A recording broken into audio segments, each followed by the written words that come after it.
Conheça o chatbot da OAB São Paulo, novo canal de comunicação com a advocacia.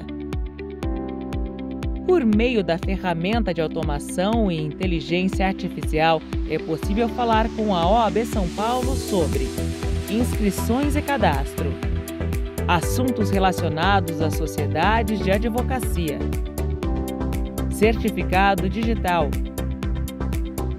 e também será atendido pela ouvidoria. É rápido, fácil e online. Acesse o site www.oabsp.org.br e confira a novidade.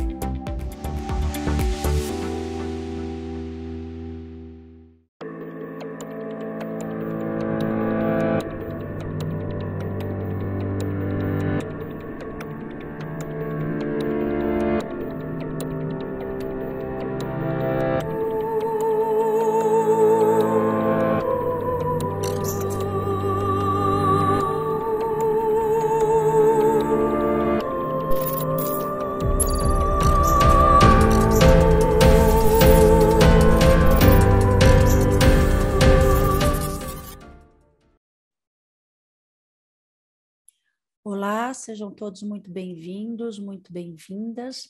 Meu nome é Luciana Berardi e eu tenho a honra de estar aqui conversando com vocês para falarmos sobre a nova lei de licitações, a Lei 14.133, de 1º de abril de 21, a convite da Secretaria de Cultura e Eventos. Atualmente sou presidente da Comissão de Direito Constitucional da OAB, e conselheira da Seccional de São Paulo, o que faz com que a minha responsabilidade em estar aqui com vocês se torne ainda maior. Vou deixar disponível para vocês, no final do nosso bate-papo, o meu Instagram, que é @luciana_berardi, para eventualmente qualquer acesso, qualquer bate-papo, qualquer dúvida, vocês podem me mandar lá pelo link das mensagens, e conversarmos e tirarmos a dúvida sobre toda essa temática que vamos tratar hoje, que diz respeito aos procedimentos auxiliares, especificamente no quesito da pré-qualificação, né? Sem dúvida alguma, foi uma grande evolução o reconhecimento do procedimento auxiliar dentro da existência da administração pública, e isso fez com que vai trazer cada vez mais um grande desenvolvimento para a administração pública no quesito compras, né? E aí eu não estou falando de diálogo competitivo, de segregação de função, os novos valores da dispensa de licitação, não é disso que nós vamos tratar. Esses são temas que, sem dúvida alguma, a mídia tratou com bastante atenção, chamou muita atenção em relação a essa questão, mas, a meu ver, talvez as maiores inovações da nova lei de licitações e contratos residam exatamente nos procedimentos auxiliares previstos no artigo 78 da Lei 14.133 de 2021. Os procedimentos auxiliares foram largamente negligenciados pela doutrina, né? Tanto o credenciamento, a pré-qualificação, o procedimento de manifestação de interesse, o PMI, sistema de registro de preços e o registro cadastral. E são figuras bastante conhecidas na praxe administrativas que receberam pela primeira vez um tratamento unificado na nova lei de licitações. Na verdade, os procedimentos auxiliares é a consolidação, a sistematização daquilo que nós, dentro da atividade administrativa da gestão pública em si, já havíamos constantemente implementando ao longo das nossas execuções dos últimos anos, quando realizávamos compras públicas, né?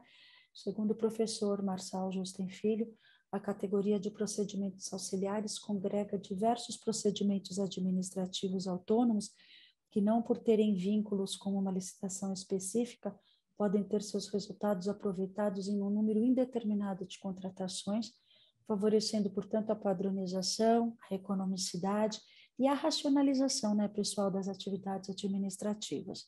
O impacto dos procedimentos auxiliares ele é potencializado ainda mais pelo gigantismo do mercado público no Brasil, que corresponde a cerca de 12,5% do PIB brasileiro e contabiliza quase que 180 mil procedimentos de contratação por ano, isso somente na esfera federal.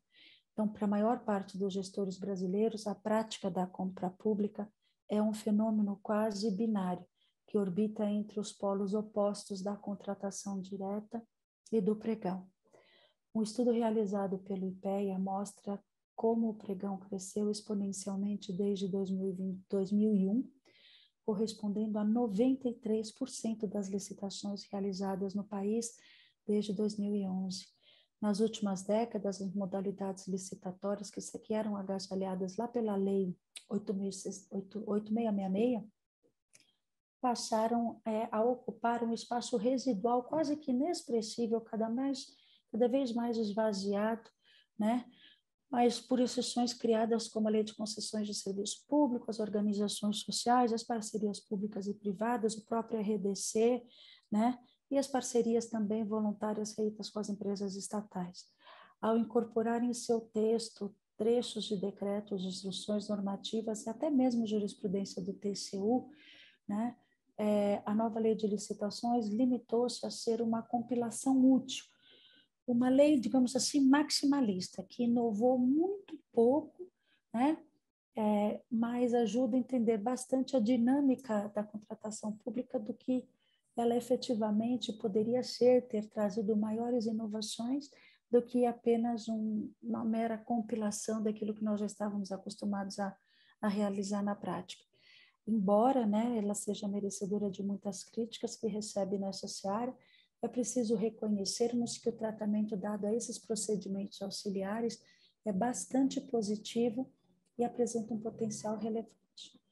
Na experiência do direito comparado, são vários os casos em que os instrumentos análogos aos procedimentos auxiliares das leis de compras se mostraram revolucionários sob a perspectiva de gestão, tal como está sendo tentado agora, né, pela União com o almoxarifado virtual nacional.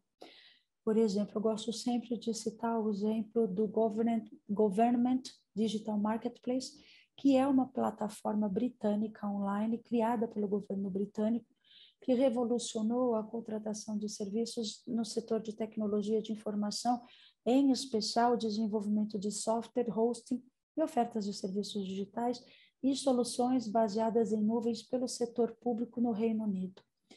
Esse projeto estende a experiência bem-sucedida do GE Cloud Framework, implantado em 2012, e foi estruturado com bases em diversos Framework Agreements, que são instrumentos análogos aos convênios macro chileno e ao sistema de registro de preços aqui no Brasil, tornando possível, inclusive, a celebração de um grande número de contratações a partir de uma mesma e única licitação. Tanto o Crown Commerce Service e o Government Digital Service do Reino Unido, que são dois órgãos, né, criados para essa finalidade, foram eles os responsáveis pela instituição do Digital Marketplace, que é um portal dedicado à divulgação de todos os itens disponíveis no Framework de Agreements em vigor lá no governo britânico, simplificando, portanto, a forma de contratação de serviços de TI e aproximando os clientes, né, públicos do setor privado de seus fornecedores privados. Até bem pouco tempo atrás, com a nova lei de licitações, ainda havia bastante dúvida sobre qual fundamento legal nós deveríamos nos socorrer para utilizar o credenciamento, até mesmo a pré-qualificação, que é o tema da nossa aula de hoje, gerando por consequência dificuldades de nós, quando fazemos os editais, fundamentar e demonstrar a segurança jurídica desses procedimentos. A nova lei de licitações trouxe, então, e serve muito para nos ajudar a isso, exatamente dentro desses procedimentos auxiliares, o credenciamento, a pré-qualificação, a PMI, o registro de preços e o registro cadastral, né, que são, portanto, esses procedimentos auxiliares como um todo. A pré-qualificação é um tipo desse procedimento auxiliar e serve para os casos em que se recomenda, digamos assim, uma análise mais acurada a respeito da qualificação técnica dos licitantes, servindo para selecionar previamente todos aqueles que reúnam condições de habilitação para uma futura licitação, ou de licitação vinculada a programas de obras e serviços objetivamente definidos. Ou mesmo, gente, para bens que atendam as exigências, podemos dizer assim, as exigências técnicas ou de qualidades pré-estabelecidas pela administração pública. Perdão. Os documentos que já constam no registro cadastral, eles podem ser dispensados, podendo, portanto, a pré-qualificação ser parcial ou total, detendo validade sempre de até 1 ano e deve ficar permanentemente aberto para a inscrição dos interessados. A nova lei de licitações, portanto, ela permite fechar a licitação aos pré-qualificados, de modo que a pré-qualificação, nessa nova lei, teve seu escopo ampliado, integrando bens e não somente a seleção prévia dos licitantes, como havia anteriormente, né?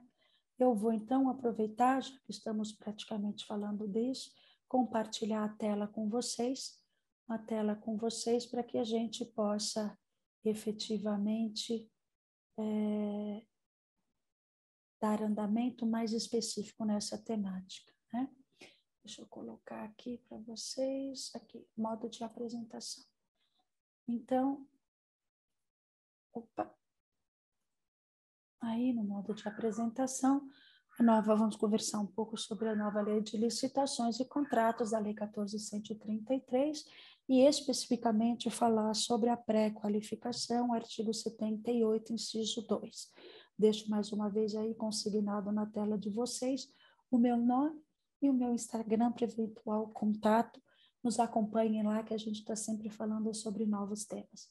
Primeira coisa que a gente precisa lembrar, né, antes de conversar efetivamente sobre esse procedimento auxiliar, é lembrar qual é o âmbito da aplicação da nova lei de licitações, dizendo que a nova lei de licitações se aplica para os órgãos da administração direta, autárquica e fundacional, também se aplica a todos os entes da Federação, União, Estados, Municípios e Distrito Federal, cuja função também é bastante abrangente, porque ela se aplica enquanto função administrativa também aos órgãos do Poder Judiciário e do Poder Legislativo, aos fundos especiais e também de todas as entidades controladas pelo governo.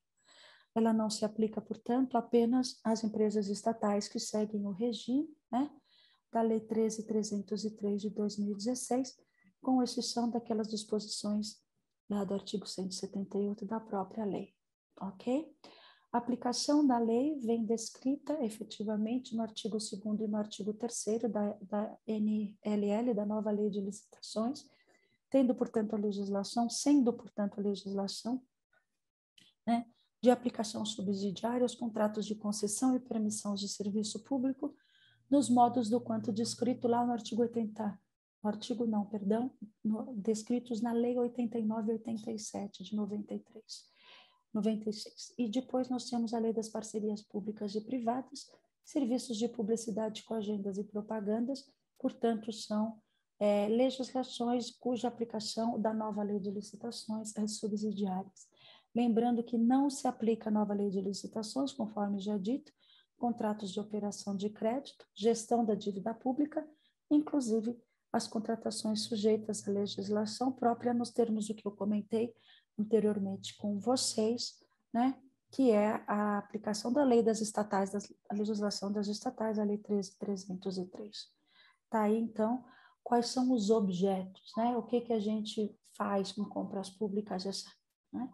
Os objetos da lei 14.333, ela se aplica para alienação e concessão de direito real de uso, compras, inclusive as compras por encomenda, locação, concessão e permissão de serviços públicos, prestação de serviços, inclusive aqueles serviços técnicos operacionais, obras e serviços de engenharia e de arquitetura, vejam aí inovação, a legislação agora é clara nesse quesito de aplicação, contratações de serviços de tecnologia, de informação e de comunicação, tá certo? Qual é, portanto, a finalidade da lei de licitação? A lei de licitação, ela tem 4 finalidades absolutamente estanques, que a gente diz que são os pilares da estrutura licitatória. Primeiro pilar é assegurar a contratação da proposta mais vantajosa que gere o maior resultado, o resultado mais positivo, mais vantajoso para a administração pública, inclusive no que se refere a ciclo de vida do objeto. Observe que eu não estou falando da contratação mais barata, e sim a contratação mais vantajosa, ok? Segunda finalidade é assegurar o tratamento isonômico entre todos os interessados para propiciar uma justa competição entre os interessados. Terceiro pilar da estrutura normativa é para evitar que a administração pública, né, contrate com sobrepreços ou preços manifestamente inexequíveis ou ainda preços superfaturados. E o nosso quarto pilar é sempre incentivar a contratação através do desenvolvimento nacional sustentável, utilizando sempre, na medida do possível, critérios de inovação. Então, está aí de forma sintetizada, né, para vocês, as finalidades, os objetivos do procedimento licitatório, tá bem? Eu gosto bastante desse gráfico, que ele é autoria do professor Alan, e, enfim, então é bastante interessante dentro disso que eu comentei com vocês, um resumo disso que a gente acabou de conversar. Dentro da nossa temática, nós vamos estudar, então, aquilo que está disposto no capítulo 10, os instrumentos auxiliares, lá na seção primeira, que é o procedimento auxiliar, cuja previsão está no artigo 78, inciso 2, que é a pré-qualificação. Então, o artigo 78 é aquele responsável por estabelecer quais são os procedimentos auxiliares na nova lei de licitações, e não custa a gente mencionar que são 5. O credenciamento propriamente dito, a gente tem um vídeo sobre isso aqui, mesmo na plataforma da OAB, pré-qualificação, procedimento de manifestação de interesses, que é o PMI, registro de preços e o registro cadastral, tá? Esses procedimentos auxiliares, eles obedecem sempre a critérios claros e objetivos pré-estabelecidos em registros próprios, e o julgamento que decorre desses procedimentos auxiliares deverão ser sempre, né, previstos nos termos desses procedimentos licitatórios. A finalidade, portanto, da pré-qualificação é que a pré-qualificação é um procedimento técnico-administrativo utilizado para selecionar previamente licitantes que reúnem condições de habilitação para participar de futura licitação ou ainda de uma licitação vinculada a um programa de obra ou serviço objetivamente definido que já tenha sido estruturado anteriormente, tá? E ela também, a pré-qualificação também tem como objetivo selecionar previamente bens que atendam às exigências técnicas de qualidade já estabelecidas, pré-estabelecidas na administração pública. Então, esquematizando, o que é que faz, né? A pré-qualificação, ela é uma forma de estruturação de pré-habilitação, de habilitação é um procedimento auxiliar que já antecipa a fase licitatória, deve ficar sempre aberta permanentemente, ocorre num momento específico, sempre durante o procedimento licitatório, de acordo com um número indeterminado de casos concretos, e somente a licitação da qual faz parte os licitantes e bens cadastrados licitados é que vão participar, pré-qualificados. Na pré-qualificação, né, nós devemos observar, o rito dela se dá no sentido seguinte: quando aberta a licitantes, podem ser dispensados os documentos que já fazerem parte do registro cadastral. Quando a oferta de bens deve ser exigida a comprovação sempre quando for essa pré-qualificação estiver ligada à oferta de bens, ela estiver ligada à aberta, né? Oferta de bens, ela deve ser sempre exigida a comprovação da qualidade desses bens.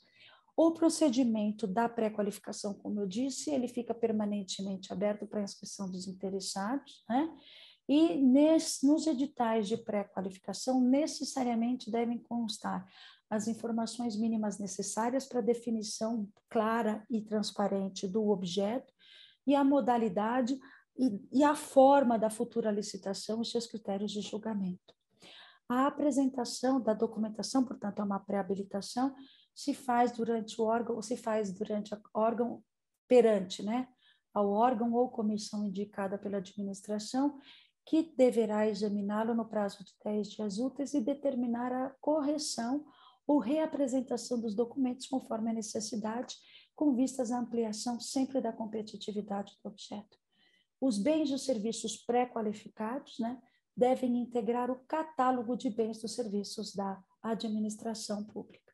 Então, na pré-qualificação também pode ser destinado, pode-se qualificar a grupos ou segmentos segundo especialidades de fornecedores.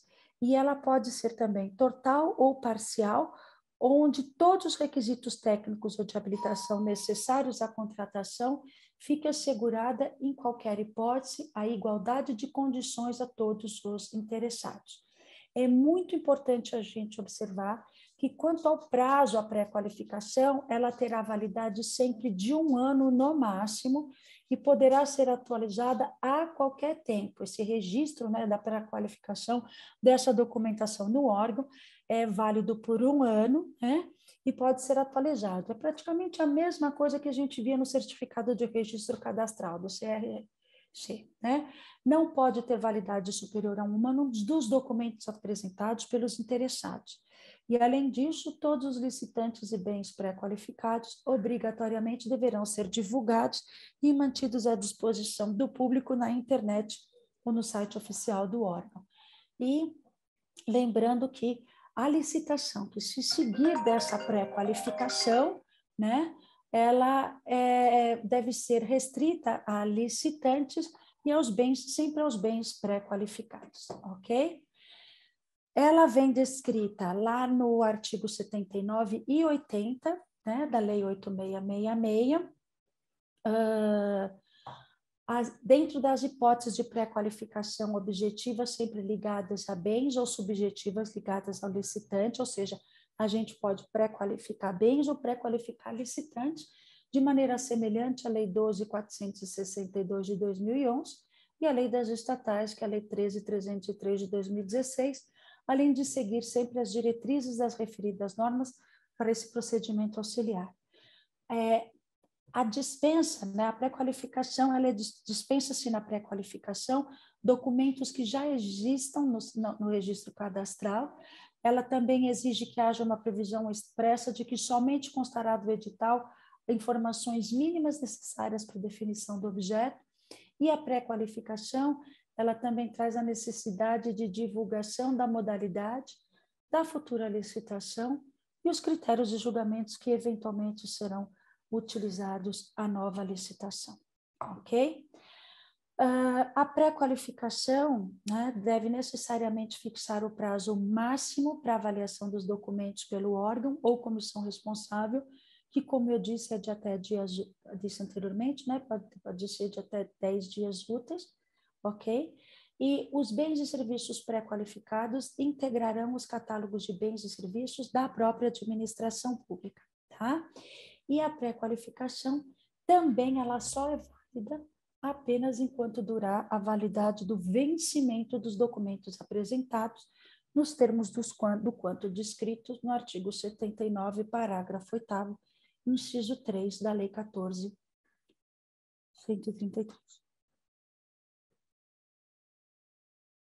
Desculpa, pessoal, probleminha de garganta básica.